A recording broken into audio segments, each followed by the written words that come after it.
آج کابینہ نے کیا فیصلہ کیا ہے یہ بتائیں سر. کابینہ سیریس ہے اور صرف کابینہ نہیں بلکہ ہمارے ریاستی ادارے وہ بھی اس پشیمان ہیں کہ جناب یہ ہم سے غلطی ہو گئی ہے. مومن ایک سوراخ سے، اب تو پہلے تو ہوتا نا کہ مومن ایک سوراخ سے 2 بار نہیں ڈسا جاتا، اب تو کئی بار ڈسا جا چکا ہے. تو کیا کوئی ایسا احساس ہے کہ بس بہت ہو گئی، اب ذرا رول آف لا کو اپلائی کریں؟ دیکھیں ان کا اصل ایشو یہی ہے کہ پاکستان کے جتنے بھی ادارے ہیں وہ ایک پیج پہ کیوں ہیں.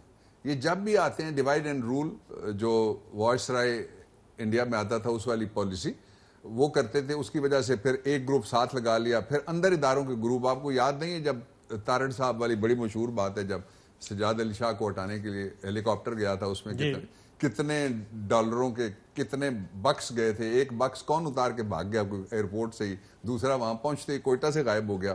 تو یہ ساری یہ کہانیاں نہیں ہیں، یہ پاکستان کی تاریخ ہے.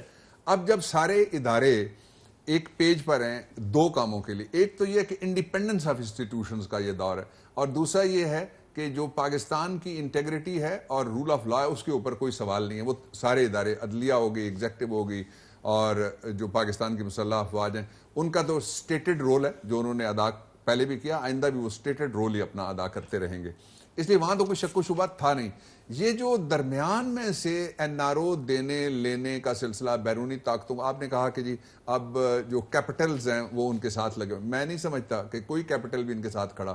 مثال کے طور پہ سب سے زیادہ جس کا نام لیا جا رہا ہے سب سے بڑے ملک کا، وہاں خود الیکشن ہونے والے ہیں 1 مہینے کے بعد، اس لیے وہاں سے یہ جس کو مرضی ملیں، یہ پہلے بھی ملے تھے نا، اس سے بڑی کوئی کوشش ہو سکتی ہے جو ان کے لیے پہلے ہوئی تھی قطری 1 اور قطری 2 والی. اس کا کیا نتیجہ نکلا؟ لا نے اپنا کورس لیا، جس زمانے کی اور جن زمانوں کی بات کی جا رہی ہے، دین کانسٹیٹیوشن واز ہیلڈ ان ابینس. ایک فرد واحد لکھ کے چٹ دے سکتا تھا کہ آپ چلے جائیے، اب ایسا نہیں ہو سکتا. ان کا جو دوسرا ایشو ہے وہ یہ ہے کہ ان کے اندر اس قدر ڈس ارے ہے. کچھ دنوں میں آپ دیکھیں گے اور بھی آگے چل کے کہ جس طرح میں نے آج ہی کہا کہ ایک طرف خط نکل رہا ہے کہ آپ نہیں جائیں گے، دوسری طرف لوگ میران شاہ چلے گئے. اندر ان کے لوگ اس بات سے تنگ ہیں. آپ نے ایک اور نہیں دیکھا ان کا جو فیصلہ آباد والا انسیڈنٹ ہوا ہے، میں اس کی ڈیٹیل میں نہیں جانا چاہتا، لیکن وہاں بھی جا کے کوئی کھڑا ہونے کے قابل نہیں ہے. نہیں، وہ ذاتی معاملہ انہوں نے کہا کہ آپس کا پارٹی نے جو آج کمیٹی نے رپورٹ سبمٹ کروائی ہے مسلم لیگ نواز کی، تو اس میں انہوں نے کہا یہ تنظیم سازی کے لیے نہیں گئے تھے. یہ نہیں کمیٹی کی رپورٹ ہے، یہ میں اپنی طرف سے نہیں کہہ رہا، یہ کمیٹی کی رپورٹ ہے. مجھے آپ نے جس میں آپ کو بتا معصومیت سے وسیم بادامی سے بھی آگے جا کے جو تنظیم سازی کا ہے نا اس پہ میں ہنس پڑا ہوں، باقی مجھے معاف کر دیجیے. یہ کمیٹی کے الفاظ ہیں کہ یہ تنظیم سازی کے لیے نہیں گئے تھے، یہ غلط کہہ رہے ہیں. یہ ان کے آپس میں کوئی میوچل خاندانوں کے معاملات ہیں تو اس میں ہم جانا نہیں چاہتے، اور جھگڑا ہوا ہے، اور دونوں نے چونکہ رپورٹ نہیں کیا پارٹی کو، تو اس لیے انہوں نے طلال چودھری، اور پارٹی چونکہ اندھی ہے، گونگی ہے، بہری ہے، معذور ہے، مجبور ہے، مقہور ہے، مفرور ہے، اس لیے پارٹی کو نظر ہی نہیں آیا. میں اس پہ نہیں پڑھنا چاہتا، میں صرف یہ کہہ رہا تھا حافظ صاحب کہ ان کے ساتھ کوئی جا کے کیوں نہیں کھڑا ہوا. اسی طرح سے چوری کے مال کو بچانے کے لیے لوگ اب نہیں کھڑے ہو سکتے. 4-5 نام ہیں جو گن سکتے ہیں آپ، جو ٹیلی ویژن پہ بھی بیٹھے رہتے ہیں، پریسرز وہی کرتے ہیں، آگے وہی ہیں، عہدے ان کے پاس ہیں، باقی بھی جو کچھ تھا وہ انہی کے پاس تھا پہلے بھی. تو باقی لوگ کہاں ہیں؟ Why not the central executive committee, why not everybody? دیکھیں نا، اگر کوئی جینوئن بات ہوتی ہے تو سارے کھڑے ہو جاتے ہیں. حسین نواز، یہ بابر امان صاحب اور صابر شاکر صاحب، جی سر، حسین نواز امریکہ لابینگ کر رہے ہیں، اور وہ یا چلے گئے امریکہ کچھ لوگوں سے مل رہے ہیں، یا وہ جانے والے ہیں لندن سے. تو ٹھیک ہے، یہ بھی نوٹ کر لیں.